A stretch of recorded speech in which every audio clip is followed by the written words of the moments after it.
Bien.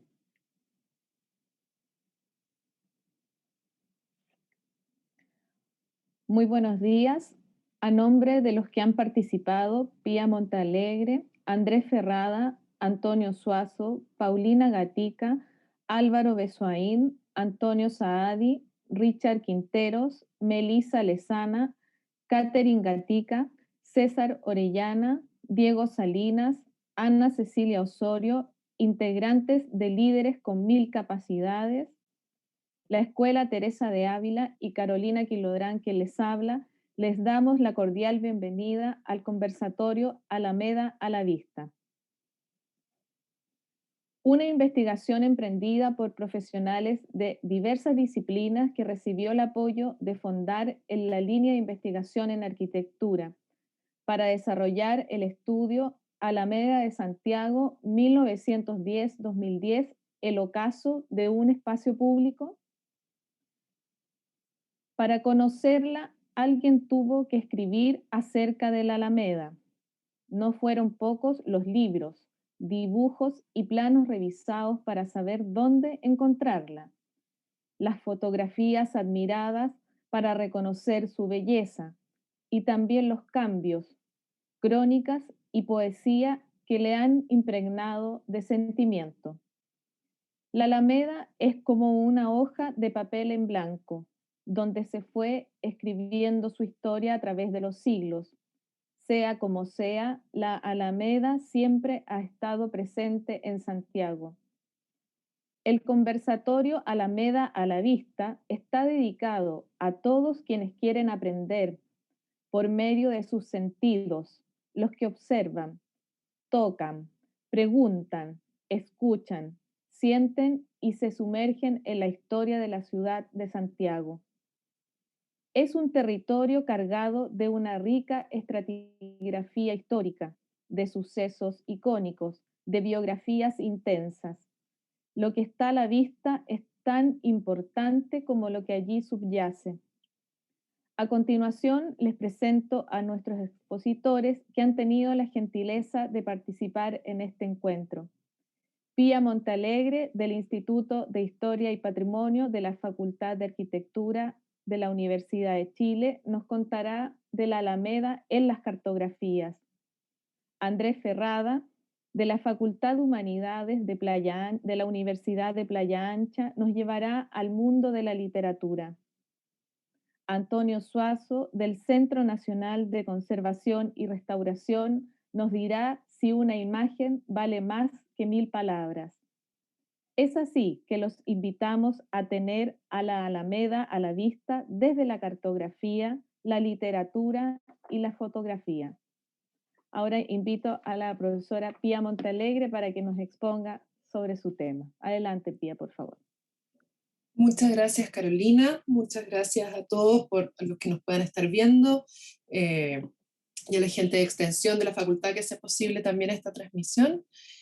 Voy a compartir pantalla para contarles un poco sobre el trabajo que realizamos en este proyecto y la parte que me tocó desarrollar a mí sobre la Alameda, por supuesto, utilizando las cartografías o leyendo la Alameda a partir de las cartografías históricas o los planos antiguos de la ciudad de Santiago, ¿no? Las cartografías históricas nos dicen muchas cosas de la ciudad, son documentos que nos permiten entender el pasado de la ciudad. Por supuesto que entregan ciertos datos que son bastante, podríamos decir, objetivos, quizás no tanto como una fotografía, pero de todas formas nos permiten constatar qué cosas estén o no estén en un determinado momento. Pero más que eso, y también la posición también de determinadas cosas que pueden ir moviéndose en la ciudad, más que eso, los planos nos muestran una forma que se tiene de representar y de mirar la ciudad en un determinado momento. Y a mí me parece que siempre es muy rico mirar los planos históricos desde esa mirada, desde cómo se estaban representando en un determinado momento la ciudad y qué visión se tenía de ella y qué se mostraba y qué no se mostraba. Porque los planos no podemos, digamos, olvidar que si bien tienen una pretensión de exactitud, siempre son documentos que también tienen la necesidad de abstracción, es decir, no pueden presentar toda la realidad, sino que tienen que seleccionar ciertos datos. Y haciendo un berrido muy rápido de ciertos planos de la ciudad de Santiago, podemos observar cómo van variando en el tiempo y cómo la visión también sobre la ciudad va variando en el tiempo. Desde los planos coloniales, por ejemplo, el plano del padre Alonso de Ovalle en su obra siglo XVII, vemos que los planos coloniales en general, que este es muy representativo de cómo son unos esquemas que muestran más bien de una forma casi simbólica, quieren dar registro de la existencia de la ciudad, y en este caso de una existencia quizás futura de la ciudad. Vemos, digamos, una especie de damero o de trazado de manzanas casi infinito, ciertos hitos que son muy específicos y que generalmente en la colonia solo se remiten a iglesias y conventos. Y luego vemos un salto a planos ya, en los planos republicanos, por ejemplo, el plano publicado en el Atlas de Claudio Gay, que ya va mostrando una forma más precisa de la ciudad, y en este caso una ciudad que es una pequeñita mancha urbana rosada que está engastada en una serie de campos verdes, mostrándonos una realidad medio rural que tenía Santiago ya a comienzos de la República. Y como en este otro plano que vemos a la derecha, digamos, de la pantalla, que es un plano un poquito más posterior, que es el plano de Herbaje, que muestran, por ejemplo, ya una mancha urbana un poco aislada en el vacío. Ya estamos hablando de una representación del territorio y de la ciudad que omite lo que no es ciudad, por ejemplo. Y cómo comienzan a aparecer también con el tiempo otros hitos, especialmente, por ejemplo, en el plano de Ernesto Ansart, que vemos a la izquierda ahora de la pantalla, que es el plano, podríamos decir, estrella del siglo XIX, uno de los planos más representativos de lo que fue la transformación de la Intendencia de Vicuña Maquena, y que muestra cómo Santiago entra a una etapa de modernidad, que nos muestra el plano de Ansart, nos muestra los edificios, nos muestra los nuevos hitos, que ya no solo son iglesias y conventos, sino que son edificios gubernamentales, eh, administrativos, educacionales, culturales, recreativos, punitivos, etc. Es una ciudad que comienza a construir una arquitectura de servicio y uso público. Y vemos también ferrocarriles, líneas de ferrocarriles urbanos que comienzan a irrigar este tejido de la ciudad, y reconocemos también en distintos colores las primeras, entre comillas, podríamos decir, comunas o divisiones administrativas, o departamentos en este caso, que ya nos hablaban de una ciudad que necesitaba administrarse de otra manera porque era más compleja, ¿no? Y luego, ya llegando al centenario, al siglo XX, comienzan a aparecer los planos callejeros, los planos que permiten ya a los ciudadanos orientarse en una ciudad que se vuelve cada vez más compleja, como estos típicos planos de Nicanor Boloña, el gran productor de planos, digamos, de Santiago, que eran planos incluso auspiciados, como vemos acá, por casas comerciales. Eran planos que se vendían y que eran un instrumento, podríamos decir, para poder entender y vivir en la ciudad. Y llegamos después, podríamos decir, al fin de la cartografía urbana, cuando ya comienza la introducción de algo que para nosotros ya es tan trivial y común como es la fotografía aérea. Hoy día estamos acostumbrados de que los satélites tomen fotos, digamos, periódicamente y nos vayan mostrando las ciudades de arriba en esta plataforma de Google Maps. Estamos acostumbrados, digamos, como parte de nuestra cotidianidad a esta realidad, pero cuando comienza a introducirse esto va a cambiar radicalmente también el tipo de mapas y planos que se hacen de la ciudad, girando ya a un problema de perfección y levantamiento perfecto de la información, que es una información también mucho más compleja y mucho más amplia. ¿Y qué historia nos va contando entonces estos planos de la Alameda o la Cañada?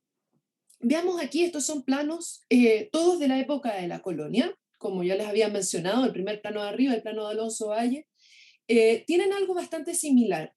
Algunos han sido cambiados, digamos, están patas arriba las letras para que todos queden con el norte hacia arriba, no nos desorienten en la lectura. Es una convención relativamente reciente esto de que todos los planos tengan el norte hacia arriba. Antes se ponía el norte según a conveniencia. Este plano, digamos, de estos planos coloniales tienen ciertas cosas en común. Primero, lo que vemos es que el espacio de la cañada es un espacio relativamente vacío, pero sí hay una presencia que es constante, que la vemos que son los árboles dispuestos más o menos en un cierto orden, ¿no? Nos muestra hileras de árboles. En eso, digamos, hay como un acuerdo en los tres documentos. Y también este curso de agua que está dibujado también de una forma medio irregular. La línea no es perfectamente recta, en este caso sí es perfectamente recta, lo que nos habla de que este relativo segundo brazo de Santiago, que erróneamente, digamos, se ha conceptualizado como si fuera un río que corre por la cañada, pero que en realidad era una sequía que sobre todo se alimentaba con las aguas en el invierno, esta sequía que corría por el medio y las hileras de árboles ya nos empezaban a configurar este espacio fronterizo de una ciudad que terminaba en el espacio de la cañada. En las primeras cartografías republicanas, ¿qué es lo que comienza a aparecer? Vemos un salto entre el primer plano que vemos acá, que es el plano de la obra de Peter Schmidt-Meyer, un plano de 1824, es un plano medio de transición, porque es un dibujo también un poco impreciso. Y vamos a ver ¿por qué?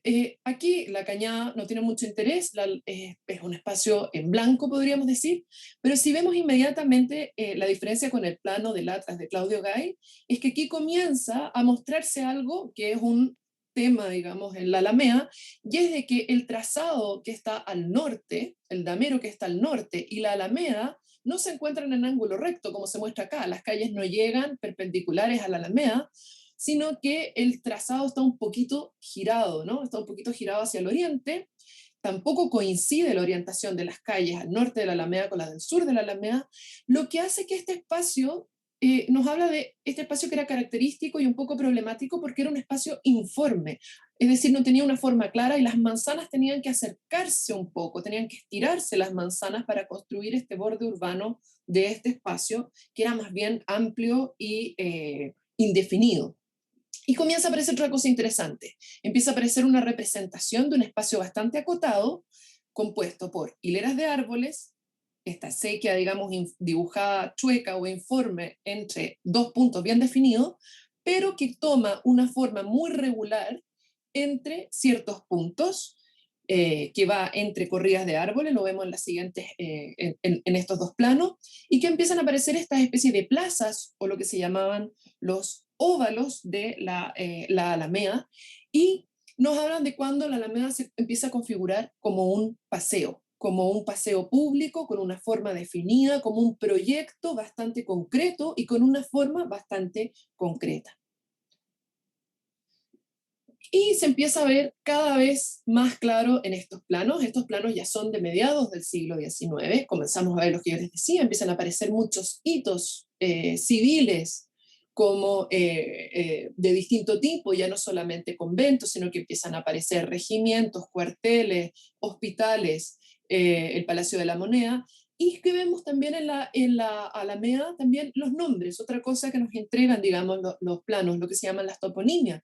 Vemos que, por ejemplo, en este plano, que es el plano de Castañola, que es un plano de 1854, muy parecido a un plano de 2 años después, estos planos son muy cercanos en fecha, que es el plano de Pedro de Llán, y que nos muestra, eso sí, este plano, nombres. Hay una Alameda del Carmen, que va desde Santa Lucía, digamos, hacia el oriente, una Alameda de las Delicias, que está bastante contenido más o menos entre la iglesia de San Francisco y lo que se llama el Callejón de Padura, que es la calle Almirante La Torre actual. Entonces estamos hablando cómo este paseo empieza a tomar forma, empieza a crecer hacia el poniente, empieza a tener, digamos, estas características plazas, pero que ya vemos que están ubicadas como un poco, como podríamos decir en chileno, al tuntún. Están dibujadas como aproximadamente, ¿no? Los planos no nos entregan claramente la ubicación de estos óvalos. Algunos coinciden siempre, otros se mueven un poquito más allá, un poco más acá.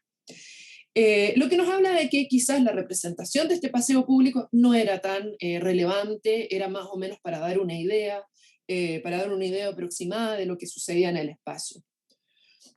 Algunos presentan con más árboles, otros con menos árboles, unos con más óvalos, otros con menos óvalos, etc.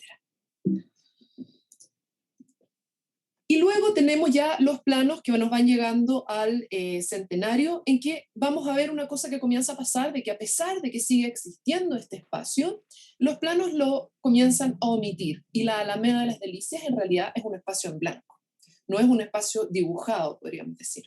Y es porque los planos comienzan a transformarse en esto, en lo que vemos en el plano del medio, que es un plano callejero, en donde en realidad no importa si deformamos un poco la realidad, para poder introducir lo que es más importante, que son los nombres de las calles, o lo que vemos aquí, que son la numeración de las calles, que nos empiezan a hablar de una ciudad que se vuelve más complicada de entender, que requiere sistemas de orientación y que uno no conoce realmente todas las calles de la ciudad, sino que tiene que empezar a consultar un documento para poder orientarse. Y lo otro que comienza a aparecer, que es un signo, digamos, de la Alameda moderna, son las líneas de transporte público. Vemos que las primeras que van a ser líneas de transporte de carros de sangre, incluso a tracción a vapor, las primeras de todas, pero aquí ya vemos todo lo que son las líneas de tranvías que comienzan a correr por la Alameda y a irrigar el resto del tejido de la ciudad al norte y al sur, y que requieren también de otro tipo de representación cartográfica, porque le están agregando también una complicación más al tipo de información para poder entender la ciudad. Y finalmente llegamos a este tipo de planos. Este plano es de 1933, es el primer plano aerofotogramétrico, es decir, el primer plano que se traza sobre fotos desde arriba. Imaginen la maravilla que tiene que haber sido poder ver la ciudad desde arriba, poder ver esa realidad, tomar las fotos y poder dibujar los planos a partir de esa realidad. Y es un levantamiento que incluye, podríamos decirlo, todo, como esta idea de los cartógrafos de Borges y el plano de la comarca. Por fin es un plano que puede incluir propiedades, espacio público, arquitectura, anchos y todas las dimensiones.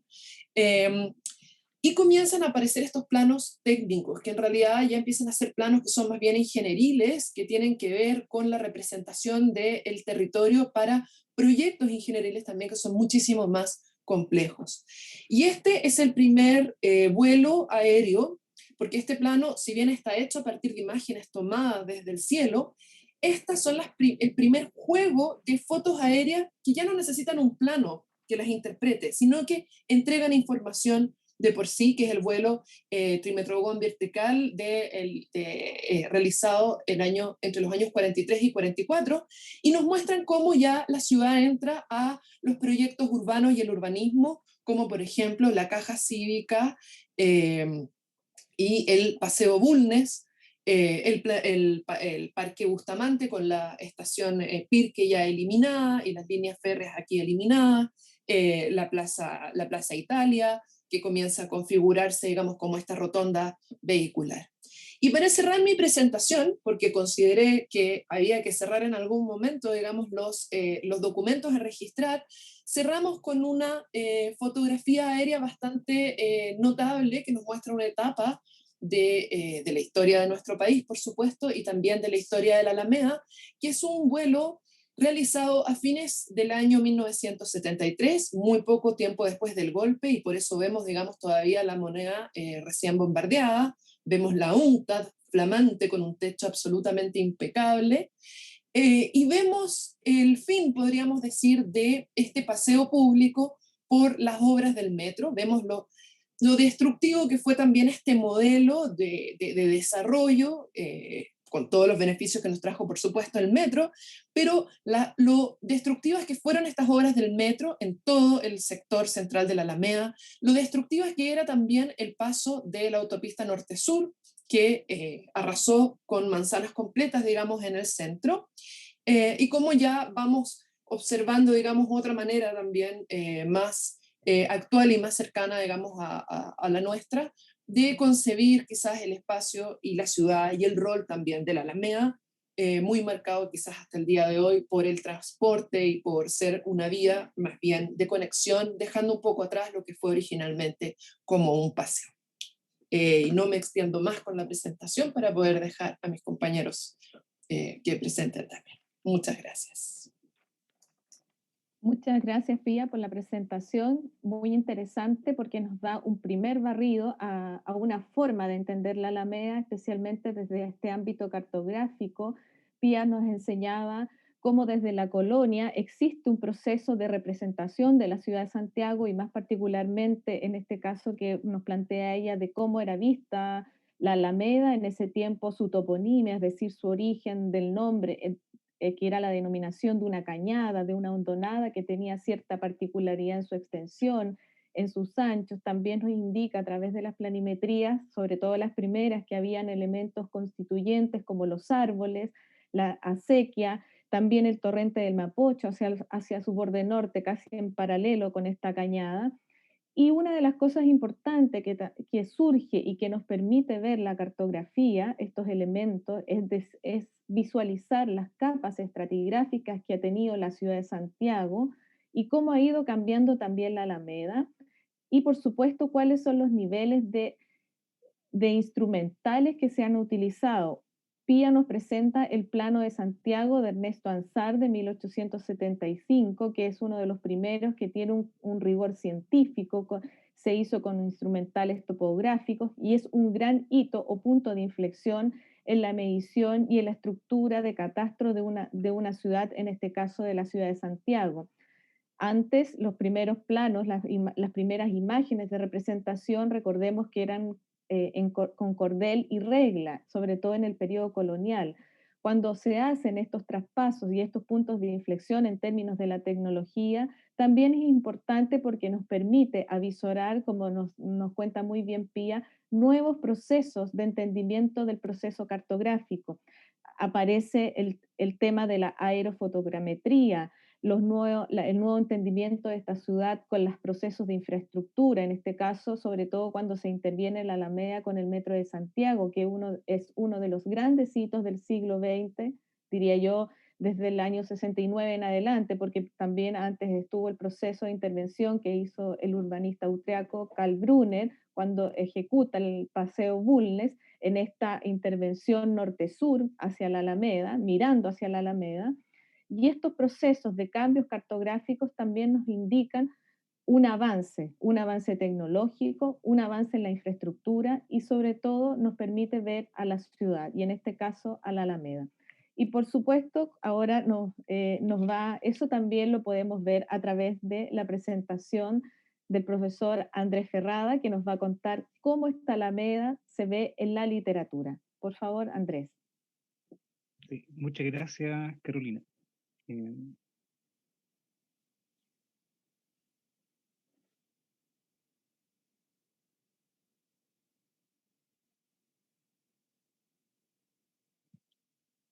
Pueden ver la imagen allí, me imagino, ¿verdad?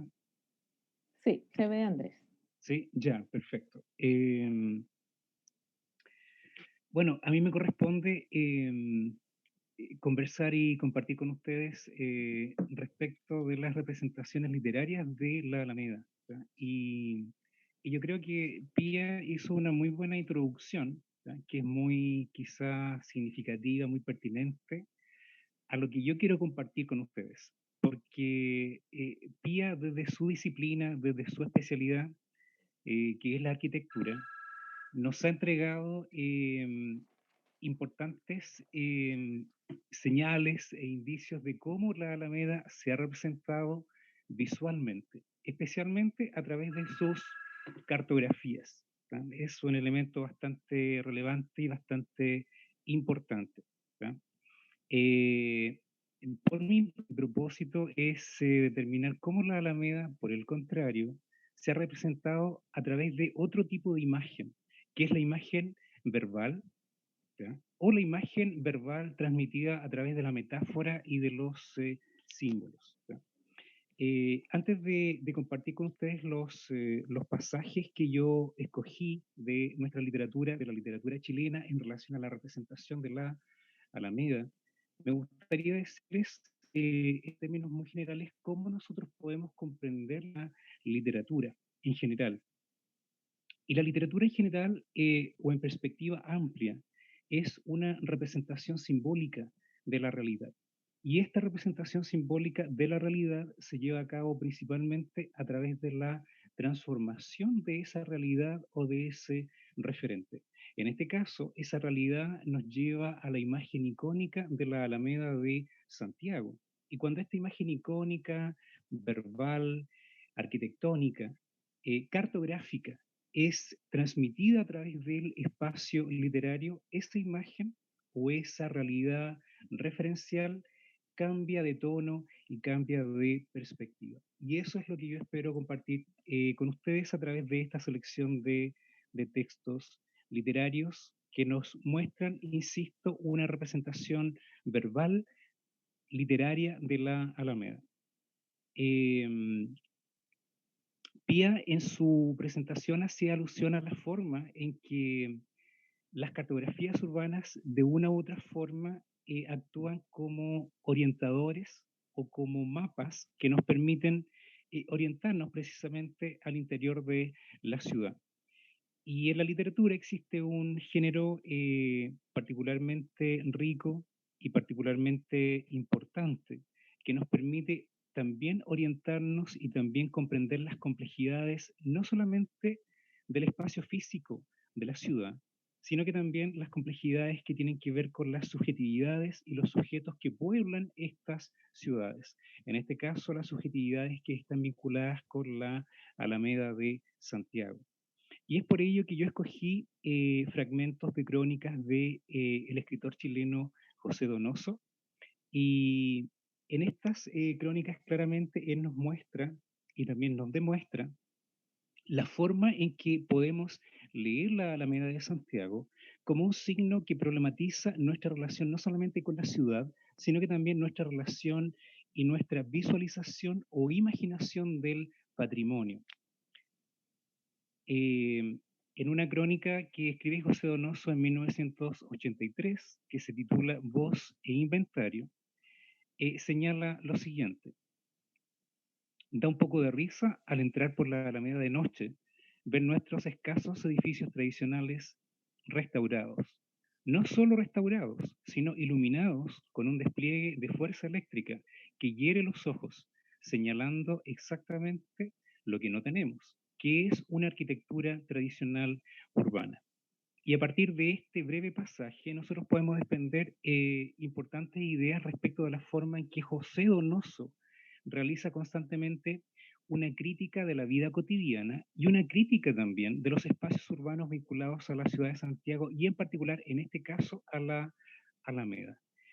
José Donoso llama nuestra atención respecto a lo siguiente, de acuerdo a su perspectiva, en Santiago no existiría una arquitectura tradicional urbana.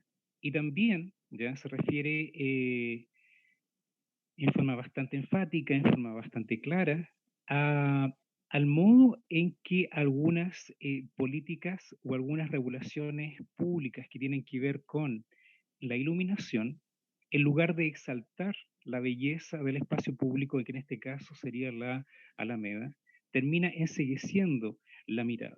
Es decir, hay una profusa iluminación del espacio público y esa iluminación, en lugar de embellecerlo y en lugar de hacerlo más atractivo para su tránsito, quizás, ¿ya?, se vuelve, por el contrario, un lugar opaco. ¿Por qué? Porque termina encegueciendo o termina encandilando la vista del espectador, la vista del transeúnte. Entonces, dentro de las representaciones que se han realizado de la Alameda, me parece a mí importante destacar la forma en que José Donoso instala una visión crítica respecto de la ciudad de Santiago. Y particularmente en esta crónica que se llama Voz e Inventario. José Donoso vincula la voz con todo el germen creativo y con todo el germen inventivo que posibilita la regeneración de las ciudades y la regeneración de los espacios públicos.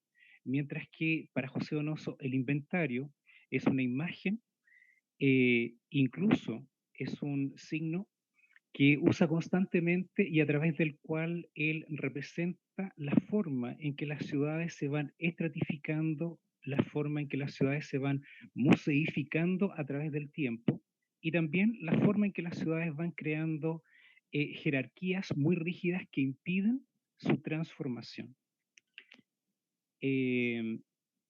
Este pasaje de esta crónica está en una selección de crónicas y artículos de José Donoso que se titula Artículos de incierta necesidad. Hay otra crónica también que es posterior y es del año 1988, que se titula La libertad y el lirismo. Y esta es una crónica que José Donoso escribe en el contexto de la muerte del poeta chileno Enrique Lin.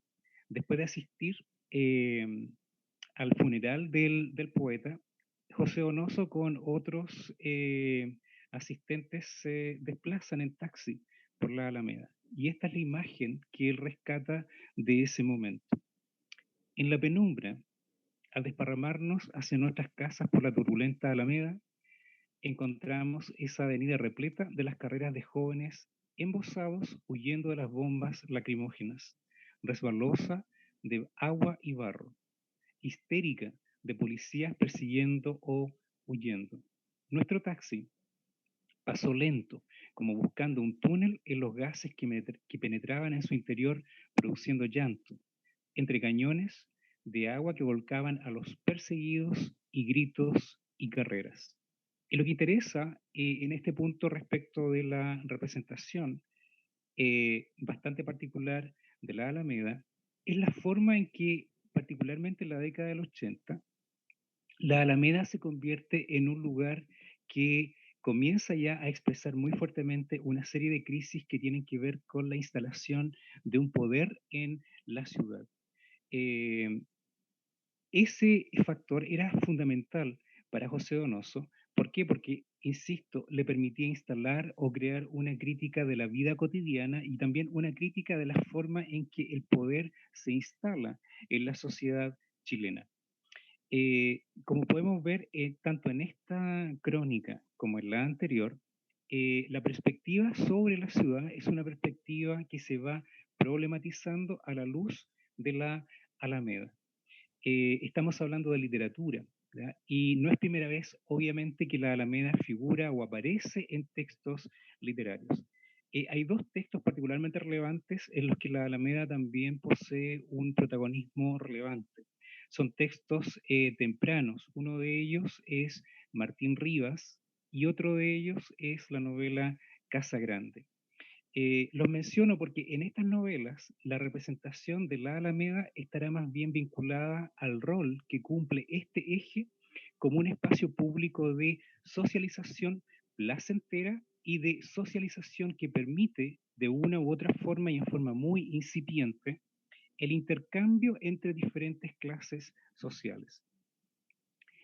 Esa perspectiva, por el contrario, cambia radicalmente ya en el siglo XX o a mediados del siglo XX con una problematización social de la Alameda que se convierte en un receptáculo de una serie de contingencias de nivel social, político y también cultural. ¿Verdad? Y es por eso que yo elegí este fragmento de crónica que se llama La libertad y el lirismo. Un trasfondo, desde luego, o un subtexto importantísimo en esta crónica es la dictadura cívico-militar, que se desplazaba no solamente por las instituciones, sino que también por los espacios públicos. Y sobre este elemento también me gustaría compartir con ustedes muy brevemente un extracto de una novela gráfica que se llama Al sur de la Alameda, Diario de una toma. Esta publicación es mucho más reciente, es del año 2014. Su autora es Lola Larra y es una bellísima novela que está ilustrada por Vicente Reinamontes. El eje central de esta novela y los protagonistas de esta novela gráfica son estudiantes de educación media de un liceo que se encuentran precisamente en una toma. Y esta toma nos lleva al contexto de la Revolución Pingüina. Y de acá seleccioné esta cita, que creo que es bastante ilustrativa de la situación y de la forma en que la Alameda se convierte nuevamente en un espacio que posibilita no solamente la demanda social, sino que también una perspectiva respecto de la forma en que se ha transformado el espacio público a través del tiempo. El narrador principal, que es Nicolás, un estudiante de tercero medio, nos cuenta lo siguiente. Poco más allá distingo las copas de los árboles de la Alameda. Al norte de la avenida se juega la primera división de las movilizaciones. De este lado, al sur de la Alameda, estamos los segundones, la Liga B. Allá los liceos pelean con la policía, reciben palos, lanzan bombas de pintura y viven la protesta cercados por las patrullas y las cámaras de los periodistas. Todo envuelto en las humaredas de los neumáticos en llamas y las bombas lacrimógenas. Escogí este pasaje porque me parece que es bastante simétrico al pasaje de la crónica de José Donoso. Hay una insistencia en la forma en que la Alameda, insisto, recoge no solamente demandas sociales, sino que la forma en que la Alameda transforma sus funciones. Pasa de un espacio de deleite o de placer, incluso su propio nombre, Alameda de las Delicias, ya está completamente esfumado en este pasaje y se convierte en una Alameda mucho más áspera, en un espacio público mucho más significativo en relación a demandas sociales, culturales y educativas. Y finalmente quiero terminar esta presentación con una brevísima selección de microcuento. El microcuento es particularmente relevante para lo que se conoce como la Alameda en 100 palabras. ¿Ya? Y este tipo de espacio de creación literaria me parece particularmente relevante porque abre precisamente el foro y el espacio para que los mismos ciudadanos compartan sus impresiones y percepciones, no solamente de la Alameda, sino que también del paisaje de Santiago, a través de un género literario que es bastante dúctil, pero que también al mismo tiempo es bastante desafiante, que es el microcuento. ¿Y por qué es desafiante? Porque el microcuento requiere capacidad de síntesis estética. ¿Ya? Y de la Alameda en 100 palabras, elegí este microcuento que me parece muy significativo, que se llama Detención Ciudadana. Es de Jennifer Morgado y es del año 2016. Leemos lo siguiente. Son las 8:30 en Ahumada con la Alameda. De repente, la 406, la 403 y la 514 paran estando el semáforo en verde. Los peatones que corrían apresurados a su trabajo se detienen y se toman de las manos en la calle. La multitud abre paso a Efraín, quien cruza la calle con su bastón para iniciar su jornada laboral. Si antes la Alameda se visualizó o se representa como un espacio de demanda pública y también político, social, en este caso interesante, la Alameda se abre como un espacio para la inclusión, en este caso para las personas no videntes. ¿tá? Entonces eso me parecía a mí bastante interesante, ver cómo la Alameda en sus diferentes registros literarios, no solamente narrativos, sino que también vinculados con la poesía, va construyendo espacios que van incluso más allá de lo estrictamente público o urbano, y son espacios metafóricos y simbólicos a través de los cuales se problematiza y se aumenta nuestra visión y nuestra percepción actual de la Alameda de Santiago. Eh, Eso es lo que yo quería compartir con ustedes. Les agradezco la atención y a continuación la próxima presentación también va a ser muy interesante, estoy seguro, porque muchas veces cuando leemos un texto literario que nos presenta o que redunda en la imagen verbal, muchas veces nos preguntamos cómo esa imagen verbal puede también estar complementada con una imagen fotográfica. Y la siguiente presentación, desde luego, hará hincapié en ese problema y en ese aspecto. Muchas gracias. Muchas gracias, Andrés, por tu presentación, muy interesante. También en esta segunda vertiente o línea de entrada hacia la Alameda en el ámbito de la literatura, con textos muy, muy potentes como lo que nos plantea en esta crítica o en esta mirada absolutamente diferente de José Donoso, cuando habla sobre una ciudad aguda que tiene algún tipo de arquitectura que no es la mejor, que puede estar muy iluminada, pero que no le da esa cualidad humana o de sensibilidad social. Después, los grandes cambios que se producen en la década de 1980, cuando se instala un poder en la ciudad, y sobre todo lo que estamos viendo en los últimos años, muy particularmente las demandas sociales y sobre todo estudiantiles recogidas en el contexto de la Revolución Pingüina que tú nos muestras muy bien, donde hay un espacio que permite esta demanda, que está con un proceso de manifestación absolutamente vigente en lo que incluso podemos ver hoy en día, en que la masa camina y se puede desplazar por esta Alameda contemporánea.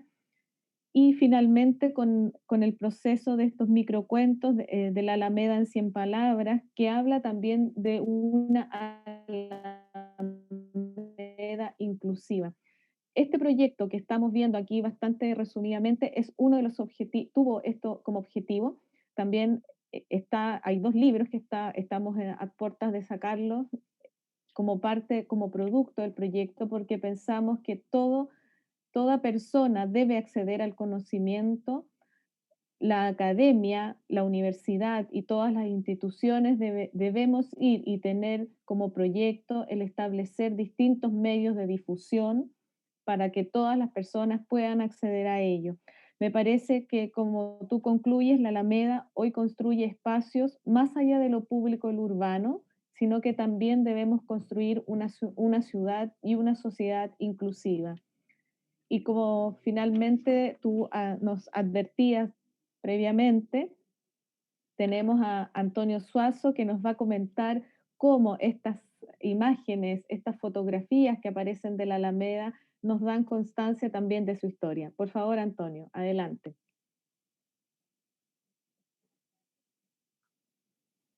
Muchas gracias, Carolina. Buenos días a todos. Voy a aprovechar me parece que ahí. Carolina, ¿me avisa si se escucha bien y se ¿Se ve escucha bien? bien? Sí. Ya, genial. Bueno, exacto. Es interesante cualquier mirada sobre un espacio y la manera en cómo se ha representado, indudablemente que nos arroja como un abanico de entradas, ¿no? El Antonio, grupo, digamos, sí, perdona, está la barra negra justo en la descripción de ahí. ah, Esa tienes que eliminar, perdona, por favor. Ahí. sí, Ahí ok, está muchas perfecto. gracias. Gracias. Gracias. No, decía que el grupo, digamos, lo que intentó fue exactamente eso, ¿no? Como abordar una lectura de la Alameda a través de fuentes historiográficas que quizás no se han agotado, ¿no? No son las tradicionales. Y en ese sentido, indudablemente que la fotografía siempre reside en ella este potencial, ¿no? Así que les ofrezco este panorama por algunas de las fotografías que fueron estudiadas. Em, y qué es lo que nos cuentan de la historia de la Alameda por representación respecto de la historia de Chile, pero sin quererlo también sobre la misma historia de la fotografía. Vemos esta primera fotografía, la voy a ordenar en orden cronológico, de William Oliver, que bueno, estaba justamente en Santiago cuando se dio a la labor de usar el equipo que tenía en sus manos, y nos ofrece esta vista hacia el oriente, donde alcanzamos a distinguir bueno, ciertos referentes que ya formaban parte del skyline o de la figura general de la ciudad. Aquí es llamativo, siempre que vemos una fotografía deberíamos tener en cuenta no solo la fotografía trata de representar, sino que también hay un mensaje, ¿no? El fotógrafo escogió muchas cosas, escogió un día, una posición, una orientación, y el fotógrafo nos está queriendo decir algo.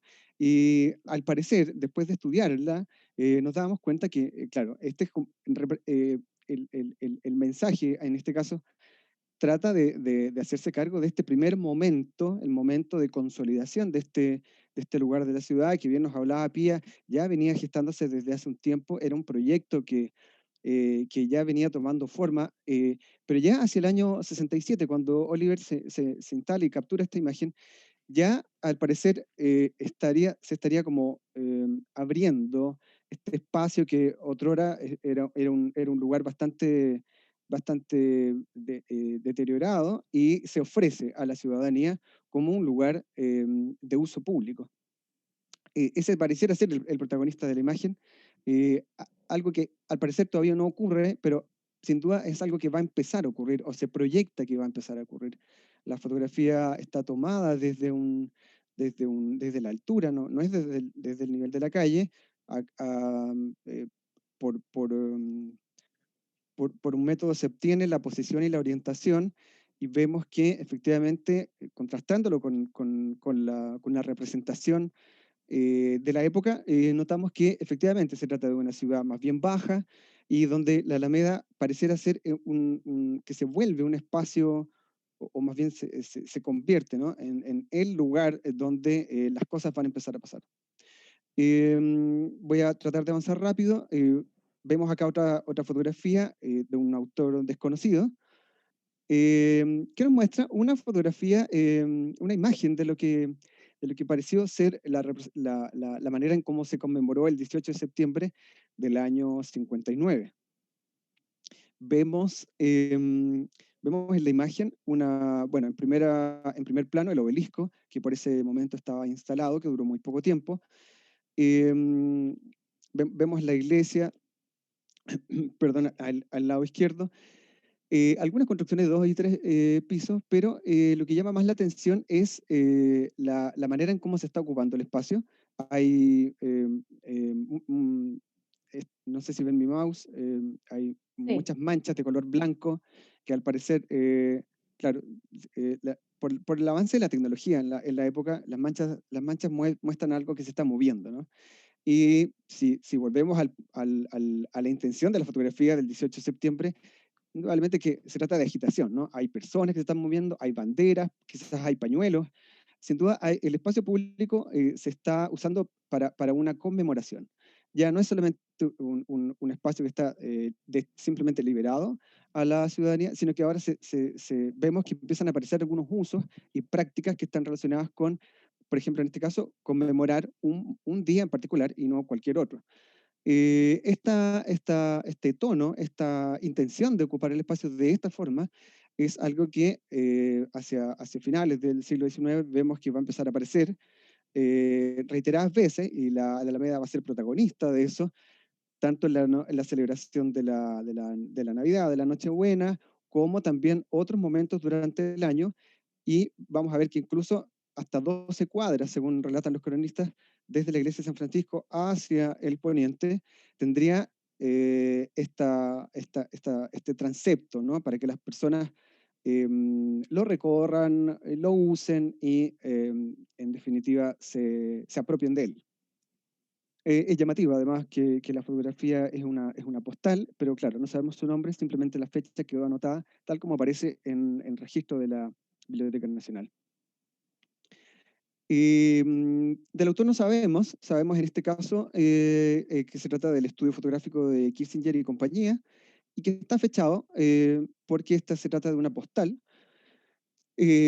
hacia principios del siglo XX, 1901. Las postales generalmente eran papel, gelatina, claro, sobre papel. Em, Se trataría acá de una postal que permite además escribir, por lo tanto, eso ya nos entrega otro guiño, ¿no? La fotografía tiene una función, ¿no? Una función como de retratar además un momento y compartirlo con nuestros amigos, digamos. Em, Acá también llama la atención algo que en fotografía se conoce como el ángulo, ¿no?, la inclinación. El fotógrafo quiso encontrar un lugar bien alto y nos muestra en un plano que se llama en fotografía el plano picado. Por supuesto que reconocemos muchas de las edificaciones, algunas que sin duda ya no están. Dos de las edificaciones más antiguas aparecen ahí, la iglesia de San Francisco y el hospital. Y vemos también en el extremo derecho el convento de las monjas de Santa Clara, que justo esta fotografía es de las, bueno, últimas o los últimos años en que todavía existía el convento previo a la edificación en el mismo terreno de la Biblioteca Nacional. El plano picado, después de estudiar la fotografía, toma sentido porque el fotógrafo nos está mostrando algo que está ahí frente a nosotros, quizás no lo vemos, que se refiere a los adoquines. En la fecha, la mayoría de las calles eran de gravilla. eh, Realmente para la época es todo un lujo que la calle esté adoquinada. Realmente es como una tecnología de punta para la época. Y eso también nos trata de decir el fotógrafo en su momento, en el momento en que captura la imagen, que es un momento de infraestructuras, ¿no? Se acerca la conmemoración del centenario de la República, coexisten todas estas intervenciones con proyectos modernizadores o de conmemoración. Ya lo decía Pía, también lo mencionó Andrés. Muchos de ellos tenían una dimensión material, pero también estaban acompañados de esta idea, el gesto de querer ya celebrar los 100 años de independencia.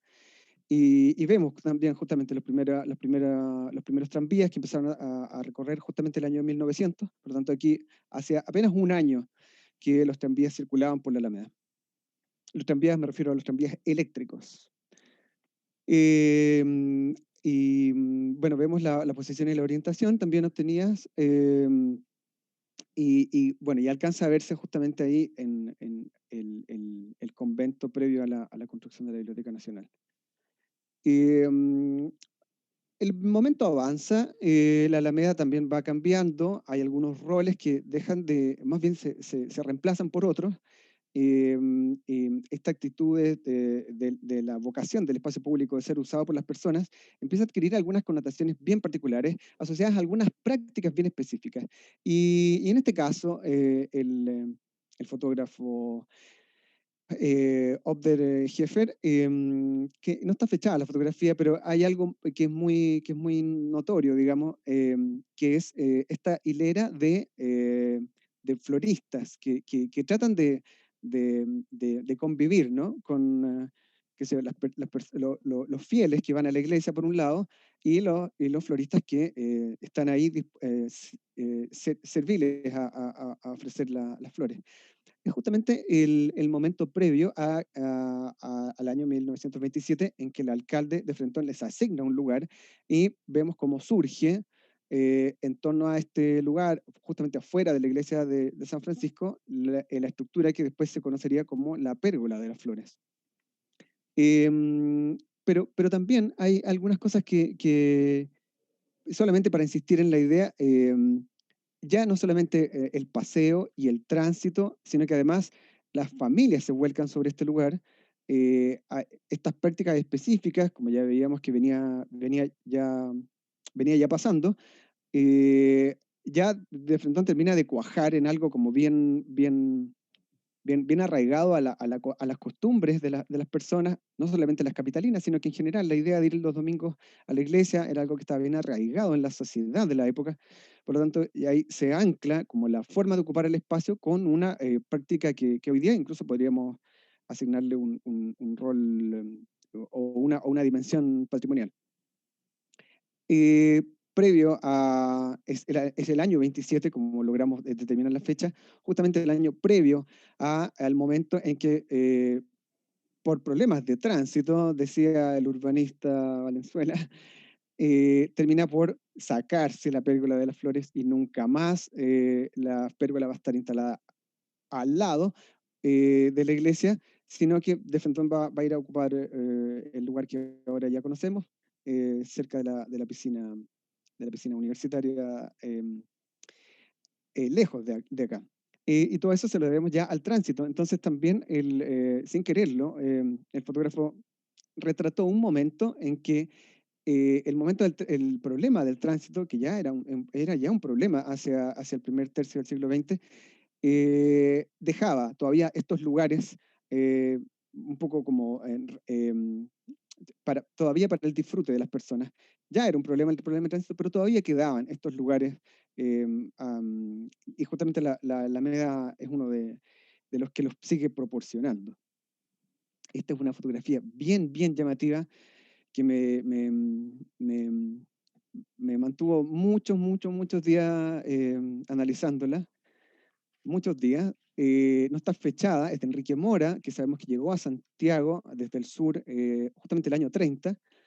Y a simple vista, nosotros tomamos la foto, si ustedes viven en Santiago, incluso los que no viven en Santiago, pero han conocido, eh, no es fácil orientarse en esta fotografía. Sabemos que se trata de la Alameda, bueno, por la envergadura que tiene. Logramos distinguir dos estatuas que se roban la película, por así decirlo, al centro de la imagen. Se trata de las estatuas de O'Higgins y de San Martín, y eso va como anclándonos temporalmente, pero todavía es incierto. Hay acá toda una manzana que no arroja sombra, por lo tanto hay edificaciones acá que no existen, y ahí ya empezamos como a orientarnos. Se trata entonces de la Alameda con las esquinas de la que hoy conocemos como calle Bulnes. No es todavía el eje Bulnes, y pasarán bastantes años todavía para que lo sea, como bien denuncian las edificaciones que todavía están muy paradas ahí en la vereda sur. eh, y justamente Enrique Mora se encarama aquí en el último piso del Club de la Unión, como arrojó el estudio, eh, para ofrecernos esta panorámica de la ciudad, una gran foto sobre la principal arteria capitalina, pero que al mismo tiempo está atrapada en el momento que luego después logramos identificar. Se trataría aproximadamente el año 34 estuvo tomada esta fotografía. El año 37 se instala acá un gran obelisco con una pileta, por lo tanto es previo a eso, pero es posterior al año 30 también, y con ayuda de otras fuentes, con información que está fuera de la fotografía, uno efectivamente puede restituir ese momento de la ciudad. Pero que es interesante también, para que lo tengamos bien claro, incluso que es el lugar con una carga simbólica asociada al poder y a la autoridad más clara, incluso este lugar y este tipo de intervenciones tienen que, de todas formas, esperar los vaivenes y las dinámicas cambiantes. El proyecto del barrio cívico es posterior al año 30. El proyecto de Smith Solar, justamente claro, el año 24, 27 y el 29 llega la Gran Depresión. Por lo tanto van a pasar 8 años más en que no va a haber ningún cambio, y durante todos esos años hay que esperar. No se puede hacer mucho porque, bueno, hay Gran Depresión y no es la urgencia de construir todavía esto. Por lo tanto, es una fotografía bien especial, anclada a un momento bien particular, que es la antesala, por así decirlo, de digamos, eh, edificación, pero también cristalización de esta manera de representar el poder. Y justamente la Alameda aparece ahí como en primer plano. Voy a ir más rápido para no terminar con el tiempo.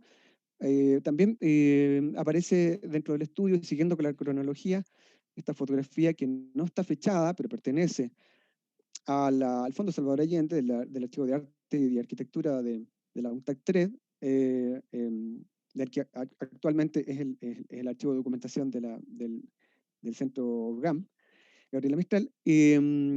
Esta fotografía, que tiene una historia bien especial, se trata del momento en que se celebran los tijerales, ¿no? Los tijerales es el punto más alto en una construcción. Cuando se llega a los tijerales se celebra con un almuerzo, o es como la tradición, respecto de la construcción del edificio que tenemos al fondo, que es el edificio para celebrar, claro, este, digamos, la actividad internacional asociada a la UNTAC 3. El fotógrafo acá está tratando de mostrar algo que es bien inusual, y para la época podemos decir que estaba ya asociado a algunas ideas de cómo usar el espacio público, que tiene que ver con interrumpir el tránsito. No hay no hay ningún auto, es la principal arteria. Ya hay muchos autos para la época, el año 71, pero el tránsito se cortó, se instalaron muchas mesas, y esta idea de interrumpir el tránsito es algo que va a quedar ahí indeleble en el lugar, en las inmediaciones del Centro Cultural Gabriela Mistral actualmente, y todas las actividades culturales siguen siendo de la misma forma, siempre se vuelve a la misma idea, ¿no? Interrumpir el tránsito, la gente ocupa todo el lugar, y esa idea que quizás nos puede parecer que es actual, la verdad es que podemos rastrearla hasta este momento en el que convivió seguramente con los happenings y actividades artístico-culturales que eran bastante comunes hacia finales de los 60 y principios de la década del 70.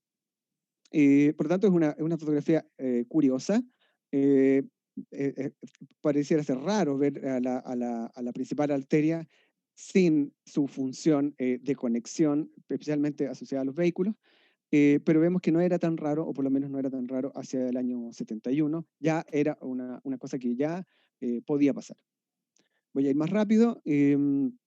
El, el, el fotógrafo Louis Weinstein toma esta fotografía, logramos detectar, más o menos rastrear que tendría que haber sido alrededor del año 78,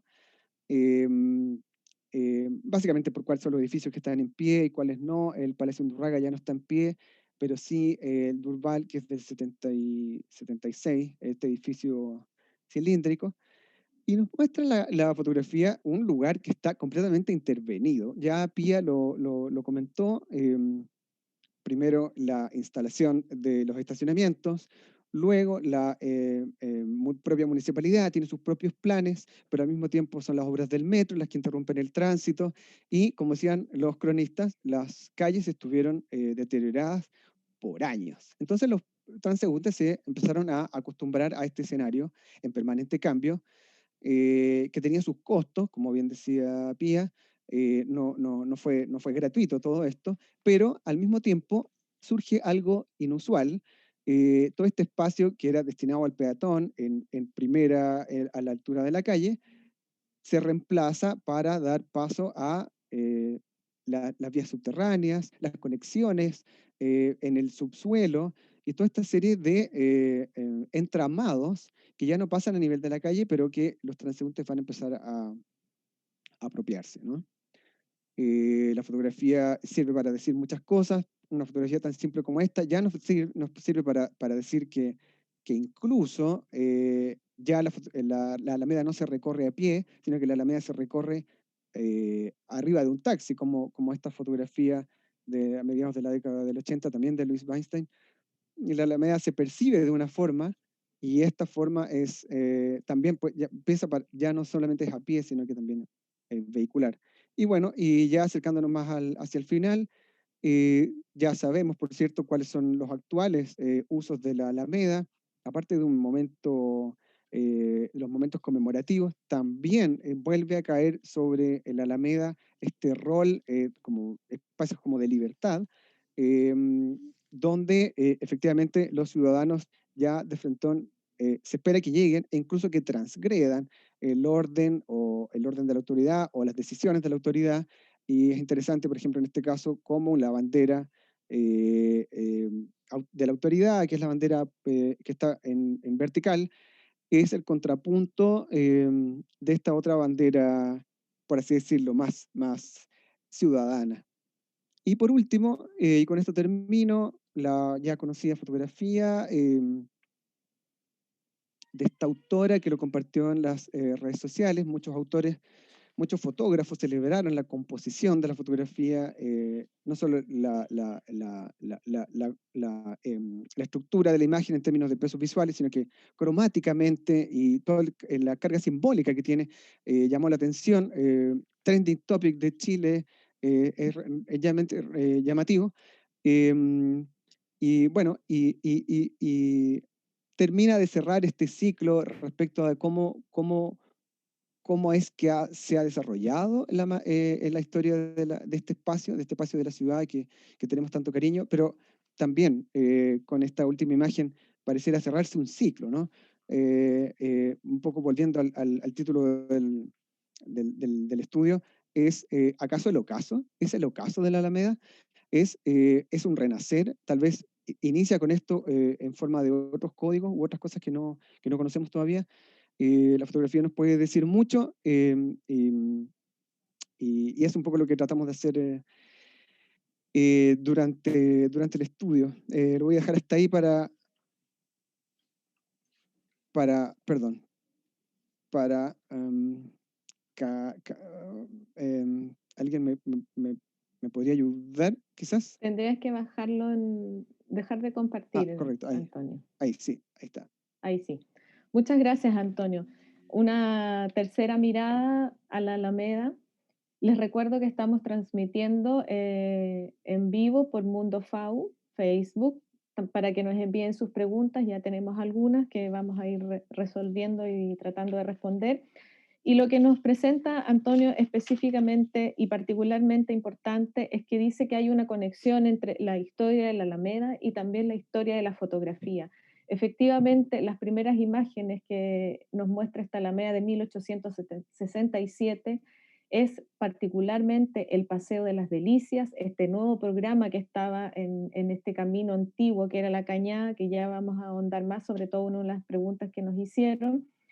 ¿Y qué significa? Diríamos que Antonio en su expertise interroga a las imágenes, interroga las fotografías, saca algunos detalles, nos muestra los inicios de ella con una iglesia y convento de San Francisco muy potente como hito de localización en este sector de la Alameda, mirando esa fotografía hacia el oriente, donde había un contexto urbano que tenía un cambio incipiente, sobre todo para el tránsito peatonal, para este paseo de ver y ser visto, que es mucho más profundo, sobre todo a partir del año 1875, cuando aparece en escena Benjamín Vicuña Maquena, y también habla sobre el paseo de la Alameda y cómo quiere transformar esta cualidad urbana, darle una connotación.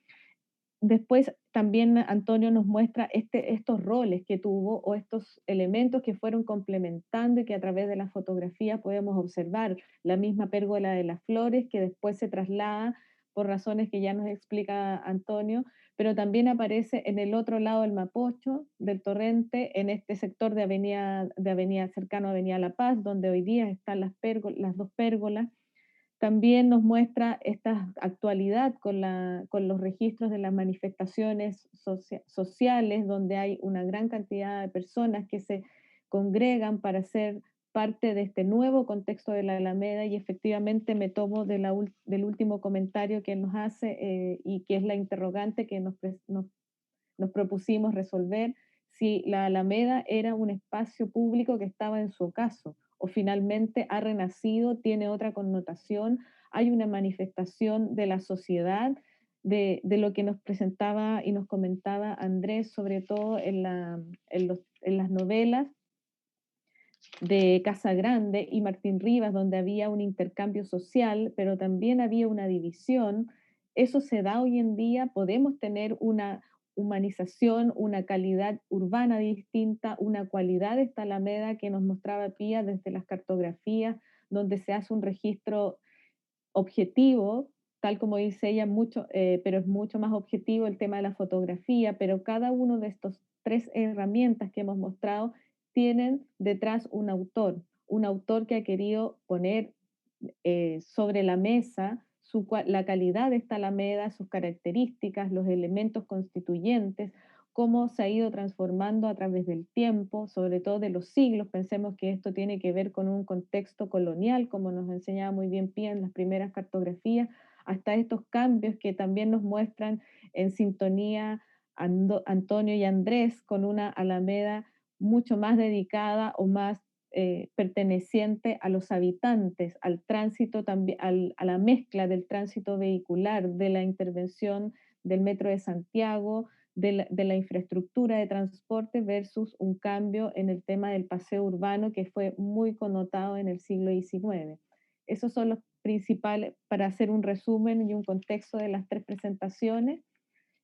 Tengo ya algunas preguntas que me han enviado, que me gustaría comentárselas, de don Jonás Figueroa Salas, que nos interpela, me parece muy bien lo que nos pregunta.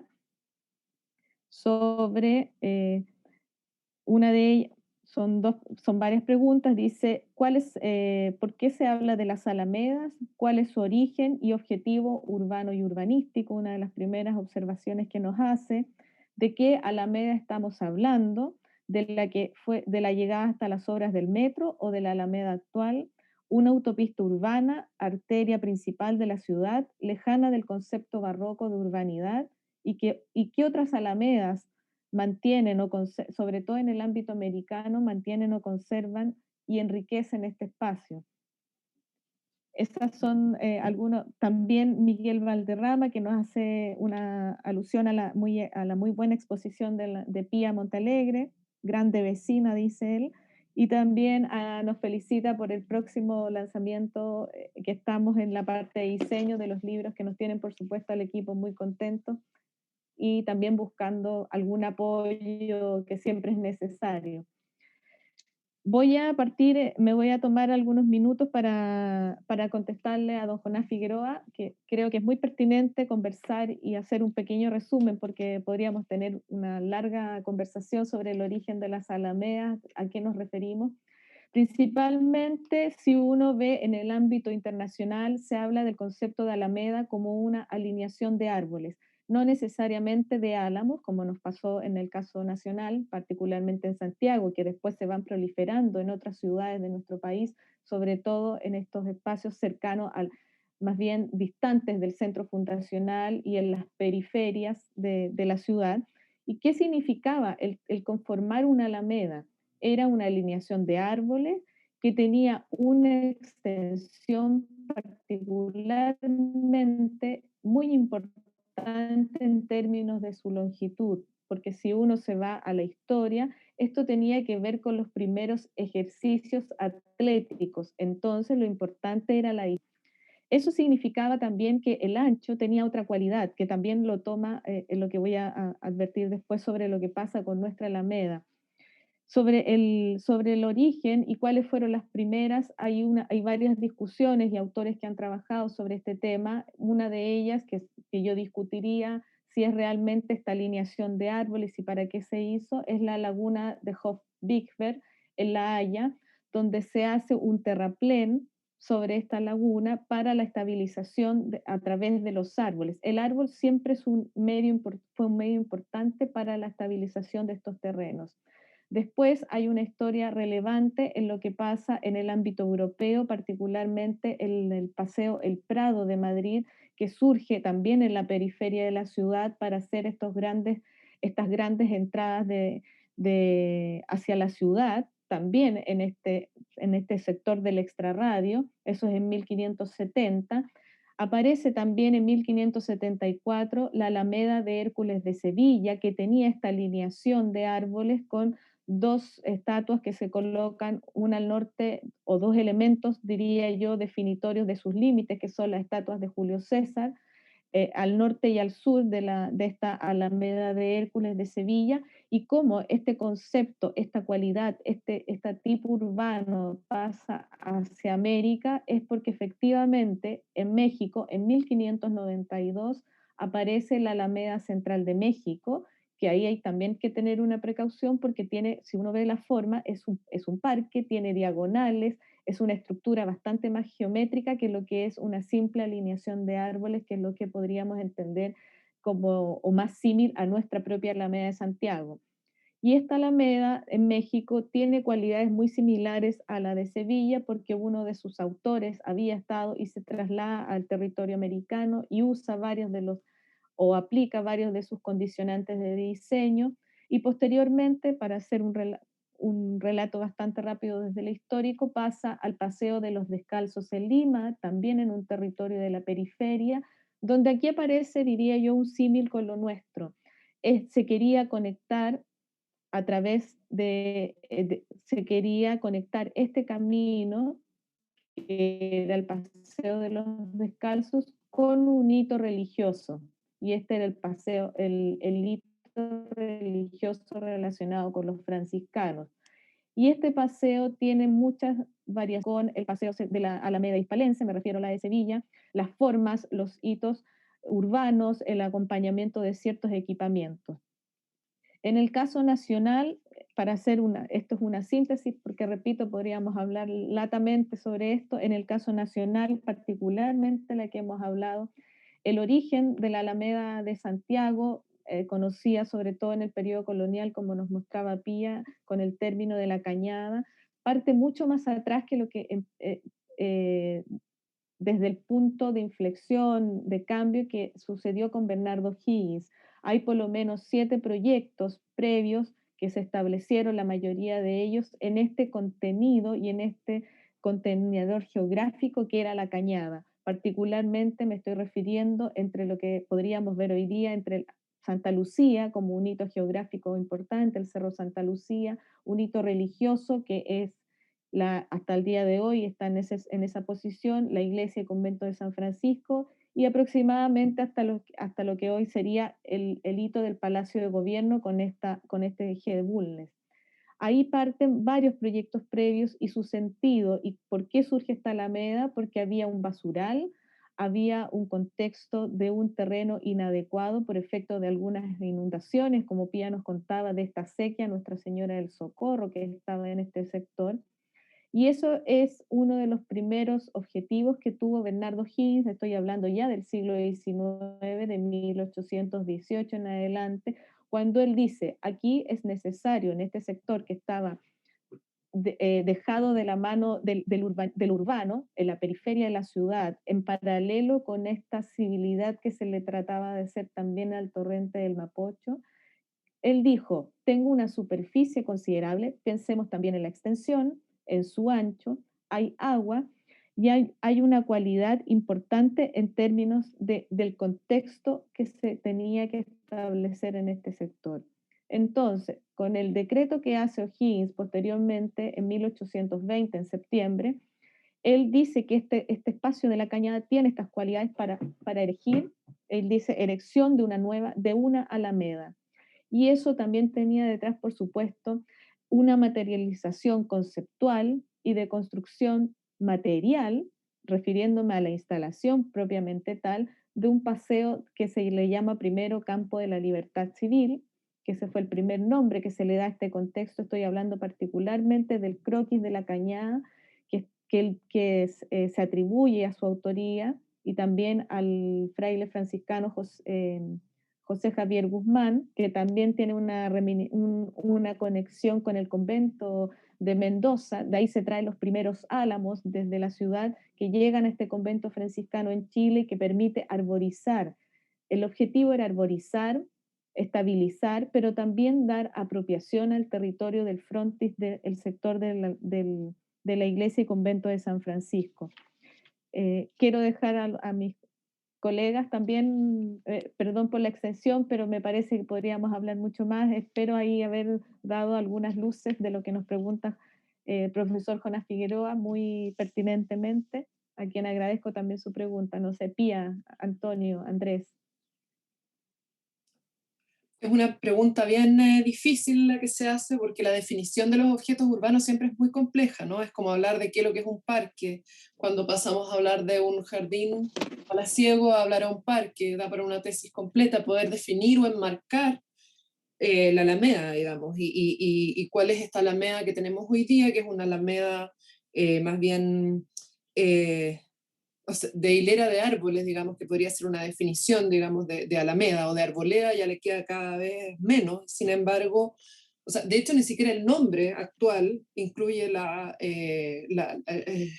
nombre alameda, digamos. O sea, nuestra alameda no se llama alameda, digamos, oficialmente hoy día, pero sin embargo tenemos absolutamente instalada en nuestra cultura la memoria o quizás también la imaginación de este pasado, de este paseo público que alguna vez ocupó también ese espacio. Y quizá mencionar que, bueno, Carolina es la experta, digamos, en el pasado, digamos, de la Alameda y ha estado trabajando muchos años, digamos, en dilucidar esas preguntas. Y quizás solamente mencionar que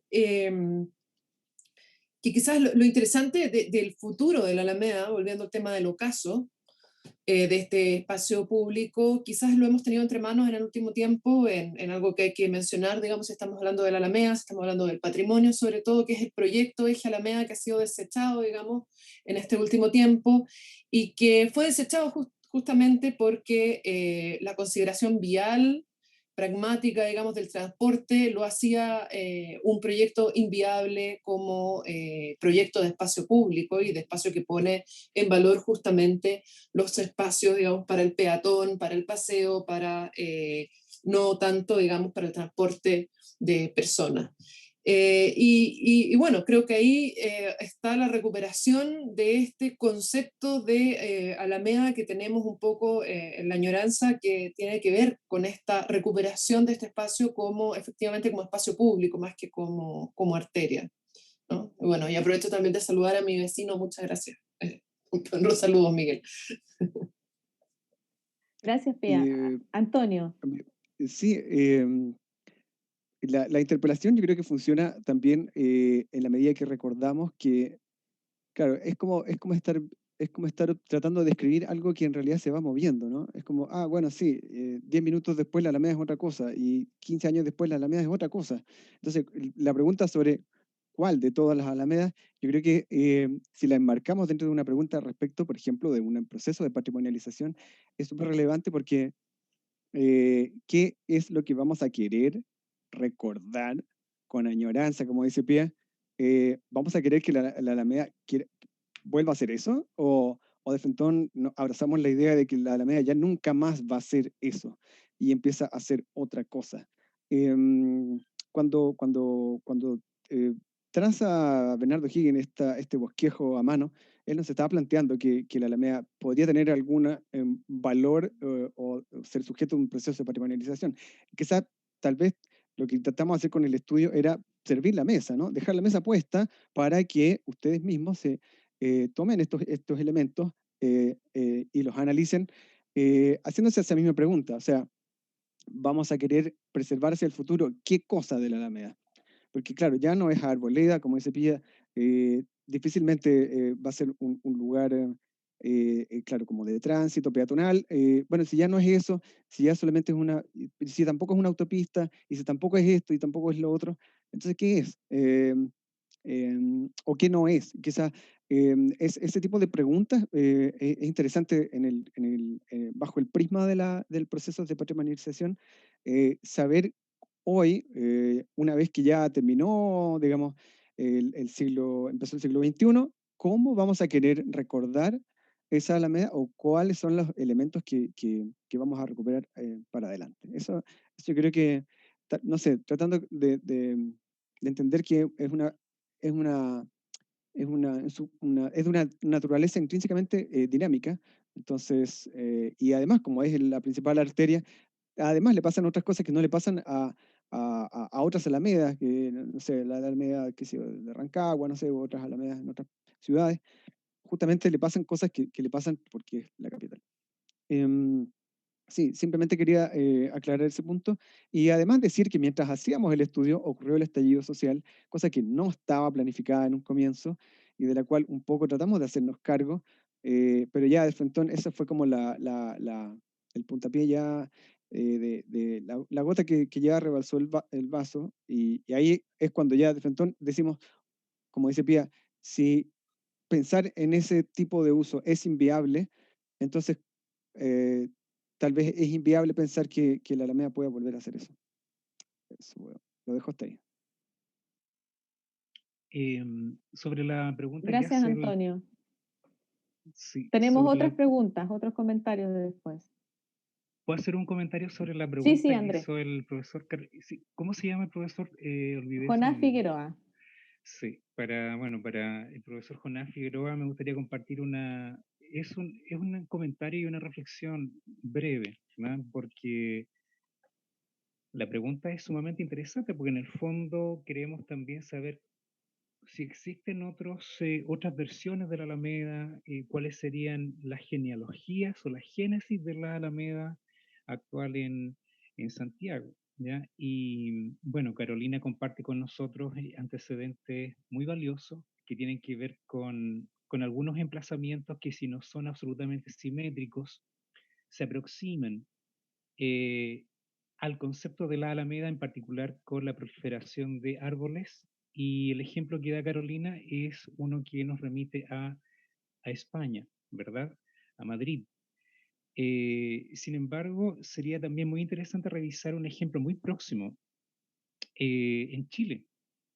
Y es un recado o una crónica de Gabriela Mistral que se llama Las Alamedas de Chile.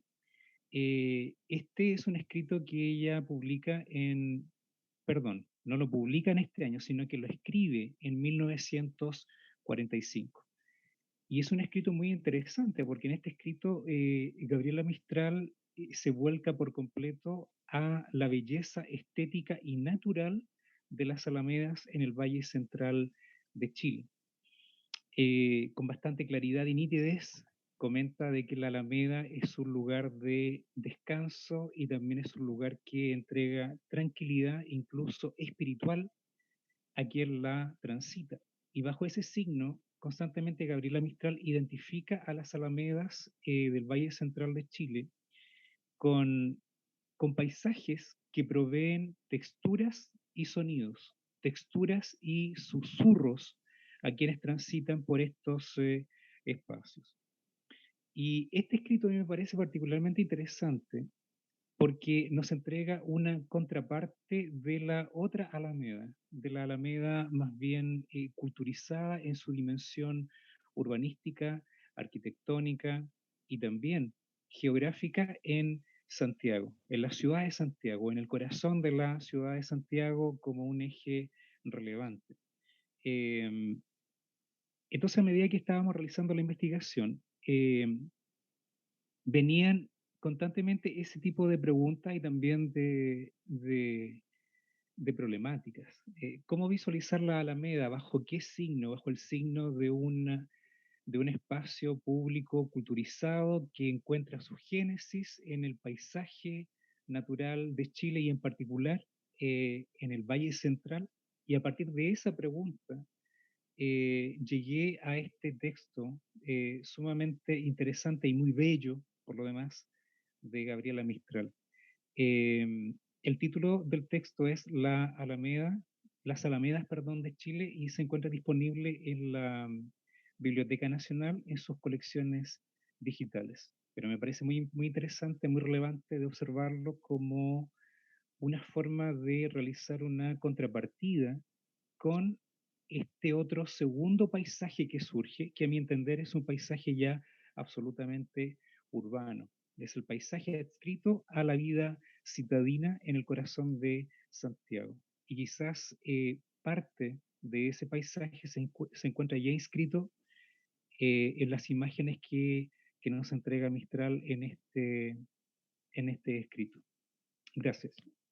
Muchas gracias, Andrés. Daniel González Marín nos comenta, dice, la velocidad de tránsito por este paseo público, a pie, el de a pie, a caballo, el automóvil y ahora el metro lo han ido desfigurando. Hoy las marchas le han puesto en valor, ocupando el espacio de los vehículos y no el propio paseo. Planificar con el auto o con el peatón, nos dice Daniel, y nos da un ejemplo, dice, Osorno también tenía una alameda, hoy Avenida Juan Maquena, y era el paseo tradicional de los habitantes de los años 20 al 40. Ahí nos comenta y también interpela esta figura de planificar con el auto, con el peatón. Gustavo Carrasco nos dice, y la configuración morfológica y arquitectónica que configura el borde construido de la Alameda, ¿qué pasa con ello? Y finalmente, Miguel Valderrama nos comenta, frente a la historia contemporánea, se abrieron las grandes alamedas, como señaló Salvador Allende, por donde pasa el hombre libre, o sigue reducida al tránsito vehicular como concepción liberal. Gracias, nos da las gracias ahí. Ahí tenemos esas 3 preguntas o comentarios. ¿Quién, Pía, quieres partir? Sobre todo para la parte arquitectónica, ¿qué podemos decir?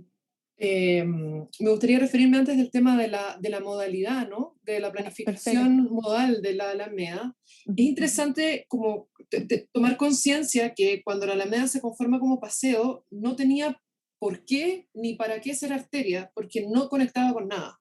Es decir, era San Pablo, la parte del norte de la ciudad, la que nos servía de camino al paraíso. Salir desde la Alameda hacia el poniente no tenía ningún uso, podríamos decir. Por lo tanto, era bastante más posible imaginar una Alameda que era como un espacio público que era como un recinto. Y a medida de que los caminos hacia Melipilla, hacia el sur, etcétera, fueron tomando, digamos, más presencia, a medida que se fue modernizando la ciudad, efectivamente la Alameda se transformó en una arteria, especialmente cuando surgió la estación central. El tráfico de la Alameda empezó a ser mayor. Y de hecho Vicuña Maquena es uno de los primeros que hace esta partición modal y que dice los carruajes por las orillas y los peatones por el centro, ¿no? Por la nueva velocidad, los nuevos modos. Y eso está en la génesis, digamos, de la planificación de la ciudad, que es en el fondo entender cuáles son los modos, cómo priorizarlos y en qué parte están las personas. Durante el siglo XX se aniquiló el parque inglés de la Alameda, poniendo al auto, por supuesto, digamos, como amo y señor, digamos, y las pistas de los automóviles, como el flujo continuo, digamos, como el gran ideal que fue durante todo el siglo XX, digamos, ¿no? Y creo que los paradigmas han cambiado, hoy día se habla de la pirámide invertida, hay que planificar las ciudades poniendo al peatón y la caminata, porque todos los viajes incluyen la caminata como primera prioridad.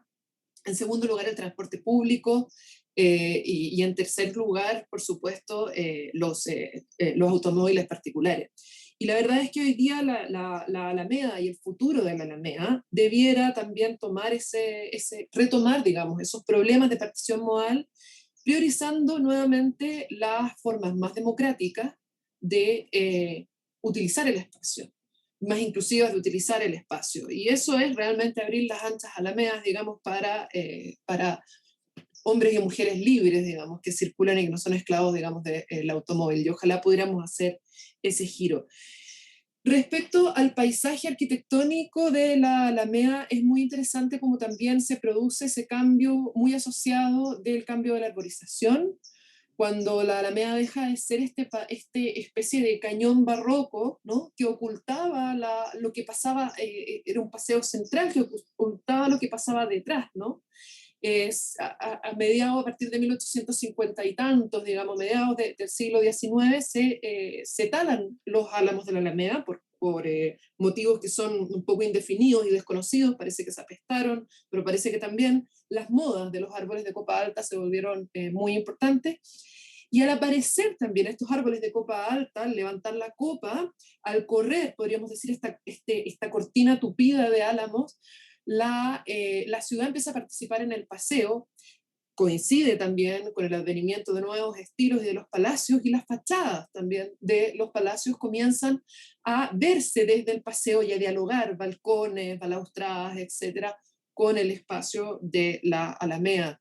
Entonces es muy interesante también entender cómo estos cambios del espacio van articulados con cambios en la arquitectura que por supuesto terminan de configurar el espacio público. No, pero, y ahora sí que Muchas gracias, Pia. Andrés, Antonio, ¿quieren comentar algo? Sí, a mí me gustaría hacer un comentario respecto a la pregunta, ¿ya? Que hacen y es respecto a la forma en que imaginamos también espacialmente la Alameda, porque obviamente en torno a la Alameda existen múltiples imaginarios espaciales y diría yo que el más relevante o el más presente es un imaginario que vincula a la Alameda con un espacio de superficie.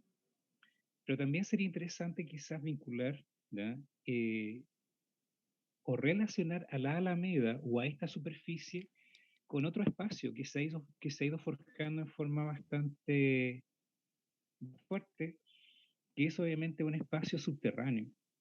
Entonces, la superficie de la Alameda, desde luego que está constantemente comunicada con un subterráneo que nos remite a la importante imagen del metro, ¿ah? Que corre, una de sus líneas más importantes corre paralela y subterráneamente al eje de la Alameda. Eso por un lado. Y por otro lado también para realizar quizás una ampliación o una amplitud del imaginario espacial de la Alameda, también podríamos considerar las relaciones, fuertes relaciones que existen entre la Alameda y otro brazo transversal, ¿ya? Que corre, diría yo, prácticamente en forma paralela a la Alameda. Sobre esto me puede corregir Carolina y Pía también. Y ese otro brazo es el brazo del río Mapocho. Entonces es importante visualizar, creo yo, la Alameda no solamente como un eje autónomo, sino que más bien como un eje o como un espacio que está constantemente intercomunicado con otros espacios. Esos otros espacios, por lo menos desde mi perspectiva, son el río Mapocho y también todo, todo, toda la actividad y toda la práctica urbana también que se produce subterráneamente en el contexto del metro de Santiago. Para esta investigación yo estuve buscando textos que dieran cuenta de esa relación fuerte entre la Alameda en superficie y la Alameda en su nivel subterráneo.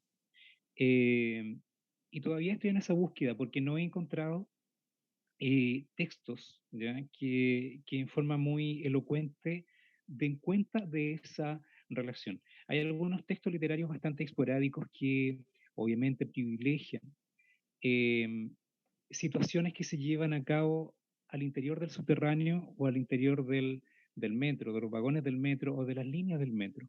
¿Ah? Pero todavía no encuentro textos que articulen quizás esa relación entre lo subterráneo y lo superficial o la relación entre el imaginario terrestre de la Alameda con el imaginario acuático o líquido que comporta en este caso el río Mapocho. Gracias por la pregunta, porque es una pregunta súper amplia y da para mucho. Es una pregunta muy interesante. Gracias, Andrés. Antonio, ¿quieres comentar algo respecto de las preguntas, las interpelaciones, comentarios? Pero para no alargarnos tanto, voy a hacerlo muy breve. Claro, es llamativo lo de claro, la posibilidad de pensar en una alameda intermodal, igual en la medida que, claro, uno lo conecta como con otros esfuerzos u otros enfoques, claro, modernizadores, no sé, lo que se hizo en Barcelona, la cantidad de cuadras a las cuales uno está para llegar a pie a tal o cual lugar, privilegiando el uso de la biblioteca, perdón, de la bicicleta o de reducir de la manera más eficiente posible el uso del automóvil, que por supuesto que es algo que no se va a intentar en la Alameda, pero aún incluso en un escenario como parecido a ese, hasta el final la Alameda podría llegar a seguir existiendo más en la forma de una ruina o algo que en algún momento tuvo un sentido, tal como hoy día, no sé, caminamos por las calles y nos encontramos con restos de los trazados de tranvía o algunas calles que todavía tienen adoquines y qué sé yo. Quizás si es que la voluntad de intervenir la Alameda va en esa dirección de frentón desvinculándola o más bien de la manera en cómo estábamos acostumbrados a experimentarla, claro, podría pasar que al final decidamos como sociedad quedarnos con una versión de la Alameda que tal vez no tiene sentido hoy. Y no quiero decir museificándola, ni tampoco quiero decir como, bueno, podría ser un museo a cielo abierto, entonces si venimos a la Alameda es una manera de venir a ver cómo se vivía el espacio en una época que no es la actual, que es algo que sí se ha intentado en otros lugares.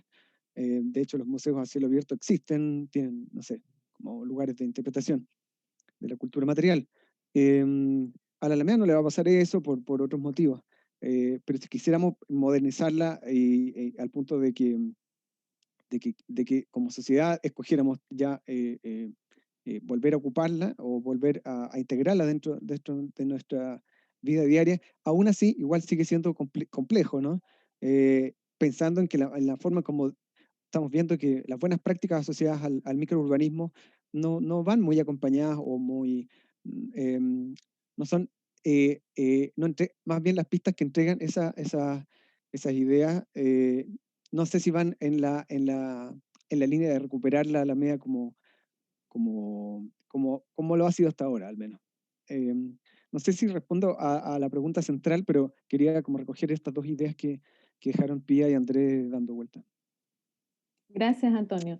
Sí, me parece que son preguntas difíciles, interpeladoras, que tienen una connotación importante. Pía lo decía, cómo la Alameda se entiende hoy en día, cómo el proyecto de eje Alameda Providencia interviene y se posiciona en una ciudad de Santiago absolutamente distinta a la colonial, donde dominaban, si pensamos en la pregunta de Gustavo Carrasco, estos edificios religiosos por sobre todo lo que aparece desde el ámbito de los palacios en el siglo XIX, donde efectivamente, como ya nos comentan todos, la ciudad o este paseo central permite visibilizar el entorno, los bordes norte y sur, que miran a este paseo central, aparecen los balcones, la sociedad que se pasea para ver y ser visto también como un concepto importante, primero en una aristocracia y después una mezcla de habitantes de distintas índoles sociales. La desaparición efectivamente del parque inglés, como que era un parque importante para lo medioambiental y que desaparecen, y hay crónicas y escritos en la revista Zigzag contando la anécdota de que una ambulancia no podía pasar y también era importante desatorar en alguna medida este espacio por el medio de transporte. Lo que pasa con la iglesia y convento de San Francisco, que en sus primeras, desde su origen está fuera de la traza de la ciudad, o sea, de la línea de construcción, así en el primer término lo daba constancia en los textos del Cabildo. Entonces hay una transformación importante. Yo diría que para ir cerrando, la Alameda de Santiago, como muchas otras, es una Alameda múltiple, diversa y que probablemente está en esta pregunta pasando del ocaso a un esplendor que vuelve a verla de forma distinta en la manifestación, en la apropiación del habitante. Para finalizar, agradezco a los expositores por habernos entregado esta nueva mirada a la Alameda de Santiago de Chile. Muchas gracias, Antonio, y muchas gracias a todos los que han participado en la producción de esta iniciativa y muy especialmente a quienes han estado presentes en este encuentro a través del formato online y particularmente a las personas que nos hicieron las preguntas y nos pusieron a interpelarnos, que es una motivación para nosotros seguir investigando en este sector. Muchas gracias a todos. Chao, nos vemos. Gracias. Adiós. Chao. Suerte.